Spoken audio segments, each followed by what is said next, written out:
Oh man, we're having fun. So I know we want to switch over. I'm gonna switch over to a clutch my pearls type topic. I know this is something you wanted to talk about, so I'm gonna let you sort of lead this one. I'm gonna play this clip and let you talk about it. I know you want to talk about this, and it's something out there that's serious right now. Let me pull it up real quick, and I got about 3 or 4 videos I'm gonna play. So we'll play the first one, and we'll talk about it, and then we'll go from there. Let me see. But this is a clutch my pearls moment. If you guys haven't seen this, this is something has been out. Daniel Penny, the former Marine charged in the chokehold death of Jordan Neely on a New York City subway last year, was found not guilty of criminally negligent homicide by a Manhattan jury on Monday. This comes after a judge dismissed a more serious second-degree manslaughter charge last week after the jury could not come to a verdict on the count they were hung. Gloria Pazmino, tell us the latest.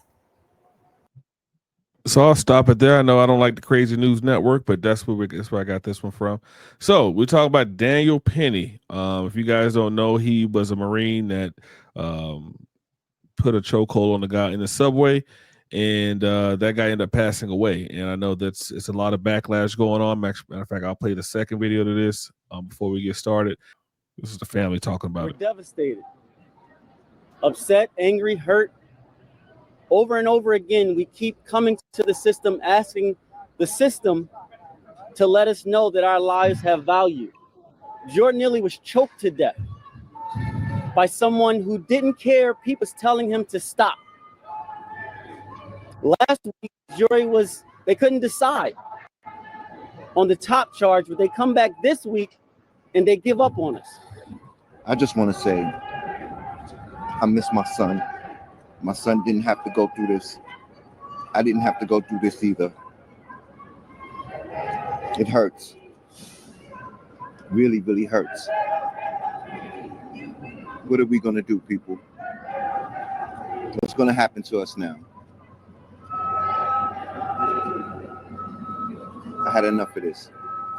The system is rigged. Mm-hmm. And when I say unto the wicked, thou shalt surely die, because thou givest him not warning, nor speaketh to warn the wicked of his wicked ways, his blood shall I require at thy hand. I promised this family that we would get justice. We're still going to do that. We're going to move forward with our suit. The district attorney did a good job, but the jury in this case let us down. I'm sorry to Dre. I'm sorry to Chris. I'm sorry that America has failed you.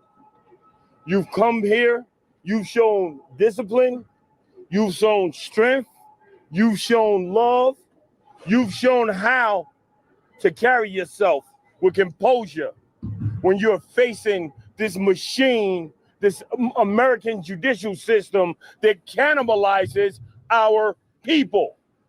There is no love for Black people. There is no love in the system.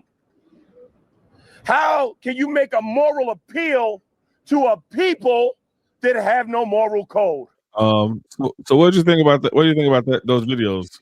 Or what do you think about the situation as a whole? Well, I think that it's a sad situation that somebody was unalived. Let me put that out there. I am not happy about the fact that a man lost his life. Right. However, my gripe is that where is all this outrage and energy when other Black people die on the hands of Black people? It should be all lives matter. You know, you got a mother that just got life in jail for cooking her 2 babies in the oven. We didn't hear about that. We got remember the mother that drowned her kids in the tub. Where was the outrage to that? Where is the outrage to all the killings on Chicago and South Side and the Black on Black crime? Again, I'm not saying that this was right. However, this could have been prevented. The man was arrested 42 times in a 7-year period. He was on the top list of mental situation. He was threatening to kill people in the subway. And if you're not from New York and you ain't ever rid the subway system, then you don't know. You don't know what happens. You're in a metal capsule in a controlled environment, and he's threatening to kill people. So if nobody did anything, then you would have heard a gripe, or somebody should have done something. Then somebody did something. Did they go too far with it? Absolutely. However, this is what's going to cause people not to do anything. And this is one of the biggest time when we all need to unite, because I don't know if you guys know this, while they're distracting us with Diddy and now Jay-Z, Biden administration just passed a law where if Americans go against the government is allowed to shoot and kill Americans. So this is a time when we all need to unite. Black, white, polka dot, purple, Martian, alien, whatever the case may be. My thing is that where is the outrage when the melanated community is killing the melanated community? If there was a cop on Fox News, a black cop, that said if this was a black man that killed another black man, I wouldn't be here talking about this. We wouldn't be in such outrage. But again, it's always about race. Is it a fucked up situation? Have the melanated community been through a lot? Absolutely. Absolutely. But I want that. What I'm just saying is I need that same energy and that same outrage when melanated kills melanated. Where is that? Where is that outrage? Why is it that and then they're enticing riots that we should go burn down the community? Is that a way to fix the problem? Or is it should be through legislation? Should it be through voting in our local, federal, and state elections? Because that's the only way we can make change. But causing riots and enticing riots and burning down neighborhoods, is that going to solve the problem? No, it's just going to add more fuel to the fire. Again, because, a lot of people consider me non-black and I shouldn't be talking about, issues that because I'm non-black. But again, I'm in that community, because if there was to make martial law and they make two lines, one for them and one for us, what line do you think they're going to put me on, Professor? Which line? What side you think they're going to put me on? Well, you date black dude. So I know you got more than one drop in you. So you coming on our side. But tell me how you feel as a black man, that you walk around, you could get pulled over and for no reason. I had to teach my son how to conduct himself when he got pulled over by the police. I've been followed in the store. I've been pulled over for no reason, just driving a nice car. I haven't gone through it in the severity of an African-American woman or man, but I've been through it. Both ends, black side and the white side. When you're biracial, you get it on bi, But how do you feel about this situation? Because I'm curious. Should he have not done nothing and allowed some? I get it. He didn't put his hands on nobody yet. He shouldn't have touched the man. But what should have happened that day? Should he have waited for somebody to get hurt? So I'm gonna bury the lead kind of. I got some other videos I'm gonna show, but I don't. Okay. I don't feel any particular way about it. I do when you say, where's the outrage for black crime? I've said that for years. Like we only get outraged when it's a non-black person who kills our people, or we only feel a certain way if or we only want the cops involved if it's our son or daughter that gets taken out. It shouldn't be that way. Like murder is murder. You killing people is killing people, and none of it's right. I don't care if it's a cop killing a person. I agree. I don't care if it's a Marine killing a person. I don't care. We shouldn't be killing people, period. Now, what happened in that situation? None of us was there. Neither one of us was there. We don't know exactly what took place. We have body cam. We have other things. And I'll play some videos to show that. But I don't think what he did was incorrect. The dude was considered a direct threat to the people on the train, and the guy did his best to save him. The guy passed away, unfortunately. Now there's some things around that I'm gonna show in a second. But there's some things around that show something a little different. And this is not a Simon Massey case. This is not an Eric Garner case. This is not those cases. This is a completely different case. And And as a black man walking around, I do feel a certain type of way. I don't have any ill will or malice toward police. I've actually had very positive interactions with police officers. I've been mistaken. I've been put in handcuffs because I was mistaken. And I heard the guy put me in handcuffs, and he was like, when I heard the description of what he had heard, he said, they said a guy between 5'10" and 6'2", with, at the time I had a mini afro. He said with a mini afro and wearing all blue. I have fit the description to a T. And then when they called it back, he said, no, with blue jeans and a white shirt. He said, oh, okay, you see why? I said, yeah, I see why. I didn't have any ill will with him. I've had very positive conversations with cops, both black men. This is a black man that did it. White cops, the whole nine. So I've been to, and I'll say this, I don't care. Y'all can, send me a letter. The reason why I do not go to Texas Roadhouse to this day is because when I was out to dinner up in Massachusetts, they didn't serve me and my girlfriend. My girlfriend at the time was white. They didn't serve us. The manager came out, gave us all types of excuses, ended up giving us a pass for free meals. Said, I'll comp your meal. I said, no, we're good. But this happened in 2006 or 7. I have yet to step Roadhouse ever. And that was one that used to be across the street. I love steak, but I would go everywhere else besides Texas Roadhouse because of that incident. So that's how I feel about certain things. I didn't get served. I had an Asian restaurant in the mall up in Massachusetts. They were like, hey, we're closed, but then served a white person behind me. So I've had these type of situations happen. I've had a cop pull me over and said I ran a stop sign. I said, sir, I saw you at the stop sign. Why would I run it and I saw you? He said, your wheels never stop moving. It is what it is. I expect that. But I also understand from a cop's perspective, especially at night, what their life is at hand. I had a friend of mine whose husband was shot and cannot work now because of nerve damage.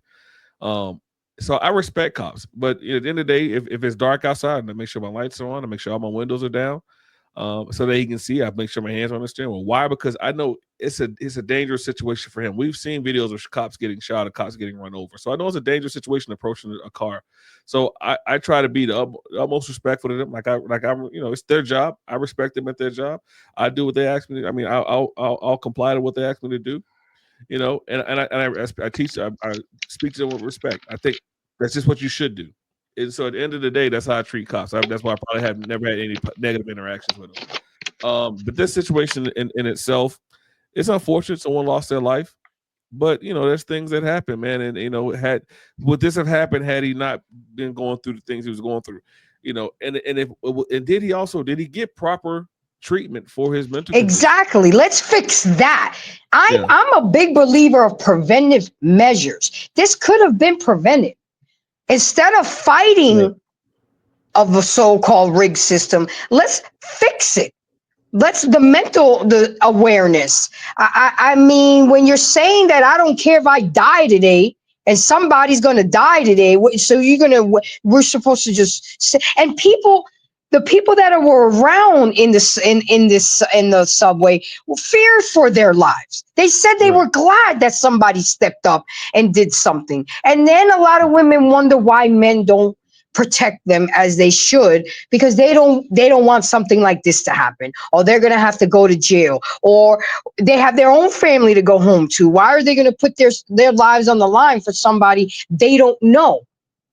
So next time when that happens in the subway, nobody's going to do nothing. And if somebody dies, then you'll hear, well, why didn't somebody do something? I mean, it's a very tough situation. And I hate the fact that he had to pass away. And I actually spoke to somebody, he's a Marine, and I actually spoke to him today. He was like, yeah, but he didn't have to choke him out. That a person needs to breathe. He choked him out for 10 minutes. But it wasn't only him. There was a Hispanic man on him too, and a black man. It wasn't just the white guy. But he was the one that got arrested. He was the one that had to go through this, his reputation. And I saw an interview on Fox that said, I couldn't have lived with myself if I didn't do something that day. I couldn't have lived with myself if I knew somebody got hurt that day, knowing that I could have done something. Yeah, it went too far. But then again, he's a Marine. They're trained. It's not an excuse. And I know people are going to turn around and run with this and go make clips on me about this. But at the end of the day, take that energy and that frustration and really take care of Black Lives Matter. And then look who the founders of what they did. You know, they're buying mansions, but they're not really trying to fix the problem. That's my beef, Professor, that we need to emphasize more of what's going on than who's doing what's doing. Because at the end of the day, if somebody else would have died that day, then they would have said, well, why didn't somebody do something? Yeah, and I know allegedly George Soros is behind all of that, and there's a lot of things that go into this. Here's the thing though, if we go back, you're from New York. If we go back to September 11th, 2001, we all know that unfaithful day that happened. The U.S. knew about certain things prior to that, months before that. Had they went out and took out the people that hijacked planes before they hijacked planes, will we have this same backlash? If we said, hey, they were going to take out these planes because they said they were going to do this, this, and this. No, we wouldn't have an issue with that. So if a dude's on a train talking about I'm gonna kill this, I don't care about nothing, or I don't care if I die or you die, whatever it is, I go back. That's an issue. That I mean, if your son, if your wife was on that train with your 6-year-old daughter or son, what would you have done in that situation? Would you just sit there and let him keep talking and let him attack you, let him actually show what he's gonna do before he does it? No, you don't need to wait. You need to be proactive. And yes, he held him in a chokehold for 6 minutes. But like you said, there was a Latino man and there was a black man. The black man helped. And I'm going to show this video real quick of an interview. And there's another thing I want to show and see what other people had to say about this. And this is coming from a black guy. But give me one moment. I'm pull that up. Absolutely. I think it's a different perspective that's being brought. And I think it's one similar to what we're saying here. Here in the studio to discuss this case, State Representative and Attorney Galanda Jones and retired Judge Mike Fields. Glad to have you both here on The Factor. And again, that's a retired judge, guys. On the left-hand side, the man is a retired judge. Uncensored. Judge Fields, first of all, your thoughts about this? I think that there was a racial component to the charges. And quite frankly, I think that Mr. Penny was charged because he's white. There were 2 other men helping to hold this gentleman down, Mr. Neely. One was African-American and the other was Latino. Mm-hmm. It wasn't until the African-American man grabbed that gentleman's arms, crossed him across his chest, and then kneeled on his head that he died. Was that part of Penny's defense at all in the case? I don't know if it was part of Penny's defense, but it would have been, I think, if I were handling the case, something that I would bring up. For 6 minutes, and other people on that train, black people, brown people, said that Penny did the right thing the right way, didn't hold him too tight, just took him. And I want to stop it real quick. I'm going to continue, but you look, the black guy did get on his head, while Penny was holding him. So I don't know why he needed to do that, but could that have led to him passing away? I'm going to continue the video. Give me 1 second. Down to keep him from hurting others. And this is a man who has more than 3 dozen arrests and was threatening to kill people and saying that he didn't care because he wanted to go back to prison. Do we think this was so close to George Floyd that people had that image in their mind and decided, okay, this is black versus white? I think that you can conflate issues easily if you're looking to blame race on everything. Mm-hmm. This was not that, in my opinion. Just looking at the video, looking at the statements of the witnesses after this happened, it was clear. There was an elderly black woman who said, that man did the right thing, talking about Penny. There was a younger black man who said he didn't do anything wrong. When the folks called the cops, none of them said, please just send the white ones, just send the black ones, just send the brown ones. They just said, send the cops. Mm-hmm. Because this man is threatening violence. And as the woman who was in that video, and I sent it to both of you, said, he scared us to death. Yeah. Talking about Neely, he scared us to death. Let's bring in Attorney and State Representative Galanda Jones. Your thoughts about this verdict? So I think it's very difficult, right? You have a guy who's in the throes of mental illness. Mm-hmm. He's schizophrenic. I'm a criminal defense lawyer. I see people with schizophrenia. Sometimes, but the average person who encounters him wouldn't know that. Right. And he would just be scary to them. Right. And even exactly. And so how do you know if someone is like truly violent? All those schizophrenics can be violent. Mm-hmm. They can. When I go to court sometimes and I have a client who has schizophrenia, I don't know who's going to show up. Like someone who's going to help me defend them and tell me what's going on, or think I'm the enemy. So I think it was a difficult position to be in. I think that families of people who suffer from mental illness, it's sometimes difficult because you only see the person when they're not in the throes of mental illness. And some people with schizophrenia, they hear voices tell them to do things. Now, I did not hear where he said he was going to kill people. I heard him say he wasn't scared to go to jail. I heard that. But again, you're on a busy subway, you're confined in a place, someone is belligerent.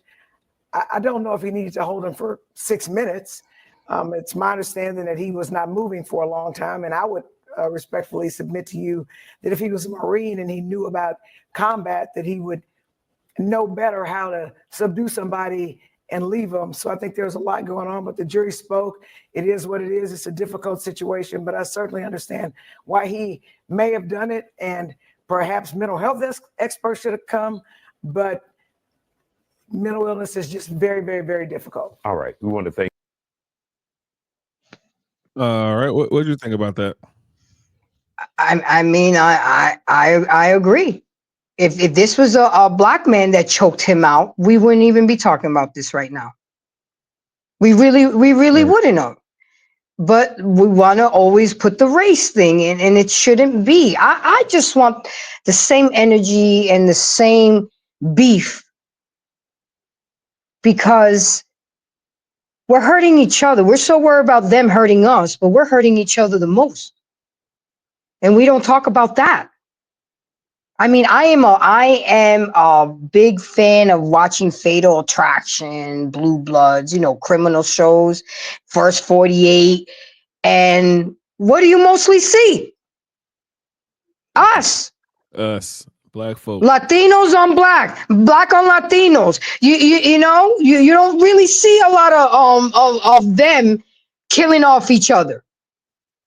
Where is that's all I'm saying. Where is the outrage then? We're already killing each other with 23 million deletions, since the 70s. And that's all pre-planned. Okay. That's not, reproductive rights. That's a plan that they instilled to whitewash the race. But we're too busy being feminists and screaming my body, my choice, when we've had 23 million deletions in the melanated community. Yep. And we're rapping and bragging when we're going to the chop chop. Where's the outrage to that? You see what I'm saying? We got our priorities. We're so busy to point fingers at them when we got 3 fingers pointing at us. Let's fix us first. And when I say us, I'm talking about the melanated community. And yes, I am part of the melanated community because I do have, I'm melanated, people. I don't have blue eyes and blonde hair. Okay. Yes, I'm of Italian descent and Dominican descent, but anybody that knows their history knows that Dominicans are from African descent. But we're not here to give I know black. We know negro. Yeah, you are. I remember when I took my ex-husband to DR, I took him to DR and he stepped off the plane and he looked around. He's like, well, damn, y'all are ninjas just like us. No, they were playing Kendrick Lamar before Kendrick Lamar. They not like us. And it's like, come on. It's just that's all I want. I mean, 5% run 95%. Can you imagine if we just got up from the table? You know how we flip a table when we playing spades and we get mad? Yep. Imagine if we do that and we unite. And I love, I got a lot of white friends. I got white family and I love everybody, but we got to stop pointing fingers and we got to check ourselves before we wreck ourselves. We're so quick to blame others. And I'm tired of it. Yeah, that goes back to us not wanting to take the blame, not taking accountability for the things that we do. Want to blame someone else. I've had discussions like this. I've had someone say, "Don't you feel a certain type of way because you're black and you got to go through this world?" Like, no. Listen, if you know the situations that surrounding you, you can say, "This is why I can't do anything with myself," or "This is why I can." despite the situations, because you think those people who were enslaved in the United States as well as in the Caribbean were like, well, it's my surroundings, and we never gonna get our freedom. We can't have any whatever. We can't rise up against massa. No, they had slave rebellions. They were like, no, I ain't about this life. I mean, I forgot what ship was. The whole ship that was coming over jumped overboard because they said we'd rather be dead than slaves. So at the end of the day, like, you can't keep blaming everybody else for things that go on in your life. You can't keep blaming everything. You got to take accountability. If you get pregnant, take accountability. You can't go out and get rid of it. The baby had nothing to do with it. If you're worried about if you're so concerned about my body, my choice, then make better choices with your body. You don't have to worry about my body, my choice. Ooh, they don't want to hear that though. They don't want to hear that. They don't want to hear. They want to use certain situations about this, that, and the other. Well, what about this? What about that? It's 3% situations for all the other stuff. 97% of those deletions come from people who just don't want those kids. So yeah, go ahead. I just don't like the cherry picking. Right. We want to pick things, and we want to we're going to go in all in or not at all. Right. I've been pulled over. My truck was searched. I'll never forget. Well, we believe that you have drugs in the car. And I said, but why? Why do you believe that? And he pulled me to the side because I was with my homegirl. She was having her own issues with the cop because she had medications not matching the bottles. So she was having her own issues. Oh, but he pulled me I noticed that he pulled me to the side because he was white and he didn't want her to hear. I said, no, you could talk right here. He was like, well, what do you think we're supposed? We followed you all the way from 6th Street. You come to a neighborhood that's known for drugs. You pull up in a back alley. White dude comes in a white shirt to your window. And you talk for 2-3 minutes and you pull off. So yeah, that led us to believe that you have drugs in the car. And I said, you know all that was? I was pulling up to my homeboys asking him what time we're going to meet up at the club. Was he at a trap house? Absolutely. You know what I'm saying? But you can't assume. You cannot assume. Why? Because I'm driving an Eddie Bauer Expedition? You think I got drugs? I went to buy drugs? I said, go ahead, search it. Search it. And you're going to look stupid. And they didn't find anything, and they had to let me go. But I felt so violated. You just judged me. It didn't look good. I get it. But at the end of the day, give me a chance. Ask me if there's drugs in the car. You didn't. You just, boom, put the dogs on, put everything. I'm sitting on the curb, and I'm literally in the law enforcement. I'm going to school for criminal justice. Okay? Right. And that was the night I decided I quit the criminal justice program. Oh, wow. Because I was too torn. I wasn't going to go around doing and training for something and making people feel the way I felt. So that's how I felt. I can only imagine how my Black counterparts feel every day. Right. The fact that I told my son, no, we're going to keep the registration and the insurance on the visor versus the console because I don't want you to make sudden movements. I need you to keep your hands on the steering wheel 10 and 2 o'clock and be polite. Yes, sir. No, ma'am. You can't come with an attitude because cops are a figure of authority. And I get it. A lot of cops have made it look bad. A lot of rotten apples have ruined it for a lot of good cops. Yes, I get it. But there's a lot of dumb shit that we do. Yep. You riding around with 10 pounds of weed and you speeding and smoking and swerving. I mean, again, you didn't take preventive measures. You put the white girl in a rental car to move your stuff. That is like the most typical decoy. I mean, come on. Well, I ain't gonna tell people how to push it, but if you ever watch Cocaine Cowboys, they tell you how to do it. But now I tell you how to do it. They said just like this. Oh, I'm gonna get in trouble for this, but whatever. They said, listen, what we used to do back in the day in Miami, this is the Cocaine Cowboys show. They said, we used to we owned tow companies, and we used to put the work in a car, and the tow truck would take it. And every now and again, a tow truck get pulled over, and the car gets taken. He said, but the tow truck driver doesn't know what's in the car. They just hit a tow to work, and they would tow the car that had the work in it, and it would pick up a car that had the money in it. And that's how they got away with certain things for quite some time. Or they had the cops put it in the back of their car. That was Miami, though. This is back in the 80s. Miami is the city that Coke built. But so I ain't gonna tell you how to move your product. I mean, it's probably a little different these days. The FBI is a lot better. But I know in the 80s, that's how they do it. Matter of fact, you can ask JC, because JC said he used to move that work. I'm just saying. What you want me to do? Anyway, so before I'm gonna play this last part, because people say that that this was certain things weren't said, but I want to play some of the eyewitnesses that was there, because I want to see what they had to say about what was going on, and then we can go from there. I can tell you what happened. Yeah, what happened? He was there, right? I was in before him.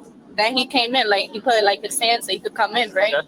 I guess he was pissed or something, but I looked at him, right? And then he started taking off his sweater, dummy hard, and then he threw it. And then he told like everyone that he had like a rough day and that he don't care what happens today. He don't care about going to jail, but that someone's dying today. Bro, move a little. You can come to me.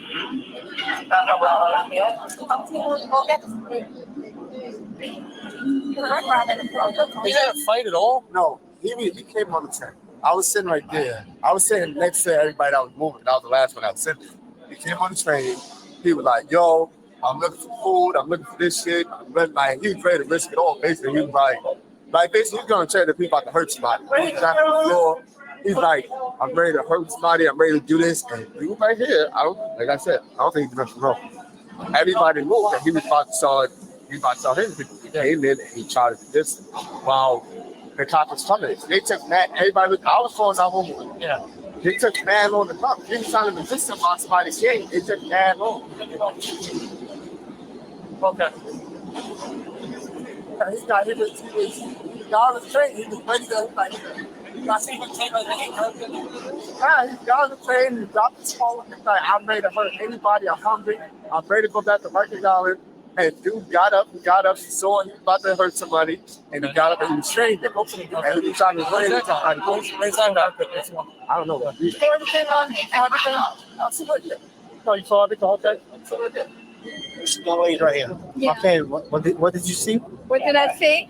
I was sitting up there, I heard the young man that's on the floor saying, hey, I'm willing to die, I'll do anything. I'll go to jail. I don't care. And he was saying it so loud that everyone turned around. So the young man, he got belligerent and he tackled him down. He just tackled him in the brown jacket, the one that just went past. The guy in the brown jacket. Yeah, you got to see the guy in the brown jacket. Yeah. You got a brown jacket. I'm going that there were, so those are witnesses that were on the train with that guy. So you saw two black people, elderly black lady and a middle-aged black man and a Hispanic woman. So you heard what they had to say. So the reason why I bring that up, because people saying, well, he didn't say this, he didn't say that. These are people on the train. We weren't there. Other people who have something to say wasn't there. They were. And they said he's willing to die. He's going to hurt somebody. These are things that he said on the train. He got up throwing his jacket. So these are eyewitnesses that are saying who were on the train with him. So I hate when people say, well, he didn't do this, he didn't do that. No, this is because I think they said it in the clip with the father and the BLM guy. But no, I mean, he was a threat to society at the time, and the guy restrained him. And I've been restraint trained. I know what restraints look like. The other guy, and someone said, no, he wasn't moving. Well, the guy was moving. If he wasn't moving, the guy wouldn't have known, because the black guy is sitting there playing with his arms, trying to cross his arms and everything else. So I wouldn't know he's resisting. I'm holding the guy, and the guy is moving. But if he's moving because the black guy's moving him, then I have no idea.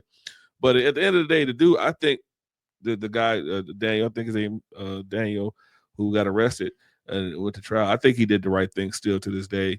I'm glad you brought this up, because it's the first time really looking at it. But I don't think he did anything wrong. He's Marine trained. That is what it is. So he's going to automatically react to certain things and do certain things. But if the guy is trying to fight the restraint, I don't have anything negative to say about what he did. I'm glad he got acquitted. And so am I. But let me make sure I put this disclaimer, because they're gonna put a spin on it. Oh, I already know. I hate the fact that somebody was unalive. Nobody deserved to be unalive. but he did come at people. He did present an imminent danger. Right. If I was on that train and I was carrying my piece, he would have met his maker, because I'm not going to wait for him to make a move. Right. You know, I talked to my friend this morning. He's in the military. He's like, yeah, you can talk all you want and say all you want, but until you touch me, that's when it becomes a problem. What if it was too late and you touched me with a knife, or you touched me with a punch? I mean, when is it that you can do something? So you're damned if you do and you damned if you don't. And you and I wouldn't be even having this conversation right now if it was a black Marine that subdued him. It would be all under wraps. Right. But because Daniel is white and it was an African American man that got unalived, is an issue. Well, I want it to be an issue all across the board. I want it to be an issue where a mother thinks it's okay to cook her 2 babies in the oven. Did you even hear about that story? Did that get national news? Where's the outrage there? Right. And that's, I'm trying people to see that perspective. I'm not making you choose or what's right or what's wrong, but just stop. We need to stop looking at just the trees in front of us, and let's look at the whole forest. Yeah. But here's the thing, and it's funny that you brought that. Not really funny. It's something you said, and the judge said it too. The white guy was the only one that got charged. What happened to the Latino and the black man that were there as well? They should have been charged with accessories or whatever it was, and had their day in court if that's what we were going to do with Daniel Perry. So at the end of the day, why did they not get charged? Where are their charges? Because they also did something. So you're right. And the judge said if the guy wasn't white, we wouldn't even be having this conversation. I mean, if the guy was black, if the guy that if it was a black Marine, exactly, and that's all I'm trying to put out there. Okay. Right. You know, because I got to be careful with my words, because there's going to be we're going to get clipped. I'm going to get clipped. Oh yeah. So, but the thing is, at least I have the balls to say something. Yeah. At least let's say nerve, because now they're going to say I'm probably a man now if I said balls. You see what I'm saying? At least at least I have the nerve to put it out there. Let's get outraged all across the board, because you know what? I have a black son that walks around the streets, and he could have been on the subway in New York, and something could have happened to him that day. And I would shake the hand of Daniel Penny and say, thank you. Because not only did you protect my son, but you protected everyone on that train. And this is why men don't protect women anymore. They don't do it because they're scared of the repercussions. Exactly. And again, you look at you had brown melanated people in that body cam footage, and none of them were outraged at what happened. As far as, oh man, a white man killed unalived a black man. No, they said he did. They were based on the same side he was. I made sure I didn't find any clips of white people. Those are melanated people that didn't have any issues with the white was like, I'm calling 911. He had to restrain him. Y'all was taking mad long to get here, so he had to do what he had to do. None of them were outraged. Is the fact that that is the BLM's getting involved and everything else. There's nothing here other than this dude did what it did. The biggest outrage, again, I've said it before, and you said it as well. The biggest outrage here is this young man that passed away, Jordan Neely, did not get the help he should have been getting and should have had. If he was in the system, if he was in prison or in jail on Rikers Island, why was he not getting psychiatric treatment there? Why was he not being put in some place where he can get the proper treatment? That's the biggest outrage. So if anyone wants to be outraged about what happened, be outraged that the system failed Jordan Neely, not Daniel Penny. The system didn't fail Daniel Penny or Jordan Neely because of Daniel Penny. The system failed Jordan Neely when they failed to properly treat this young man. And that's where the outrage should be lied. Again, we're both on the same page when we say we're upset that anyone's no longer living. I don't applaud anyone's passing. But what I have to go back and say, the biggest issue here, the biggest outrage should be put around the fact that this man did not get the treatment he should have received, so that this situation, this incident, would not have happened. Too many people talk about the situation and don't want to talk about the solution. The solution would have been had this man gotten the help and been in therapy and got whatever medication, whatever he needed. This would not have taken place, and Daniel Penny would not have had to go through what he had to go through. And that's what we need to talk about: mental health and making sure that we're getting our men, our black men, our melanated men are getting the proper medical help, therapy that they need, medications that they need, so that situations like this don't occur. That's what we need to be talking about. That's what BLM needs to be focusing. Unfortunately, this man has passed. Let's use his passing as a call and a cry and an advertisement for mental health and treatment for mental health, not that a white man unalived a black man, because that's not necessarily what took place. And I agree with you. Let's look at the mental programs that's going on. Instead of sending money to Ukraine and other countries, let's take care of Americans first. But instead of Black Lives Matter organization becoming part of the solution, they're creating more problems by inciting what we should do and protest. I don't know if you saw this. Did you see the big Coca-Cola travel semi truck that had all those kids there for sex trafficking? Let's not. Why don't we boycott Coca-Cola? You see, we don't do. You hit people in the pockets. Let's boycott things that affect the melanated community and see how they'll like it. But no, we want to cause riots. We want to cause destroy our neighborhoods, our own neighborhoods. I'll never forget this, Professor. When Rodney King, I was living in the St. Petersburg Clearwater area, and I was working, and we had to shut down. I was a store manager at McDonald's, and I had to shut down the store because they were coming to destroy the neighborhood McDonald's. I mean, are you serious?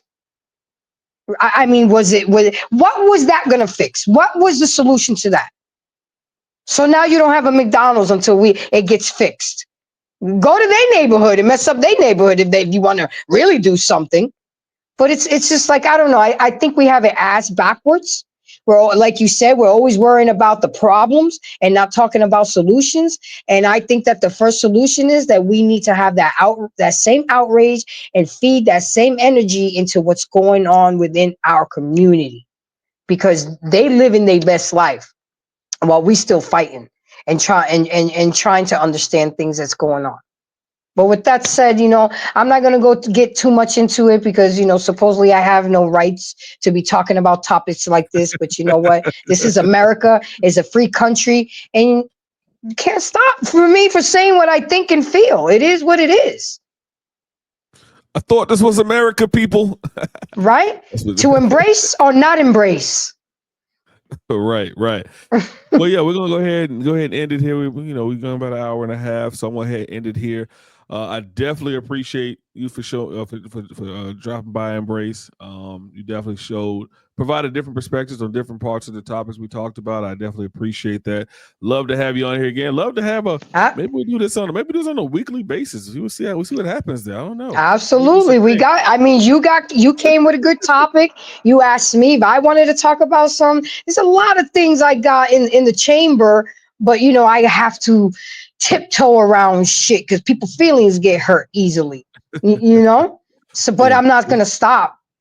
No, you shouldn't stop. Can't stop, won't stop. No Diddy. But no, you should do whatever you want. Like, at the end of the day, I've always felt like if you have a topic, see when your dogs bleed.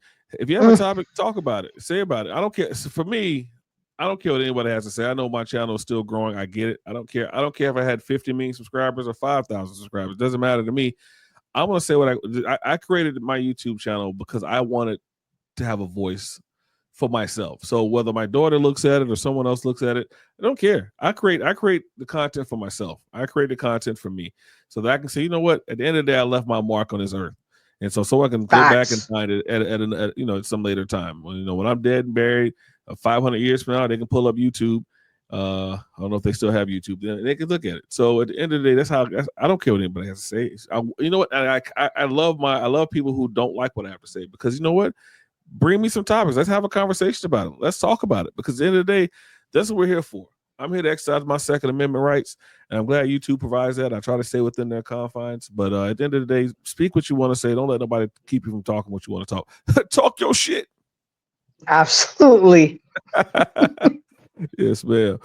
All right, well, I'm going to go ahead and end it here real quick. Hey, I want to thank everyone for watching this video. Make sure you like, share, and subscribe. But with that being said, class is dismissed. Peace.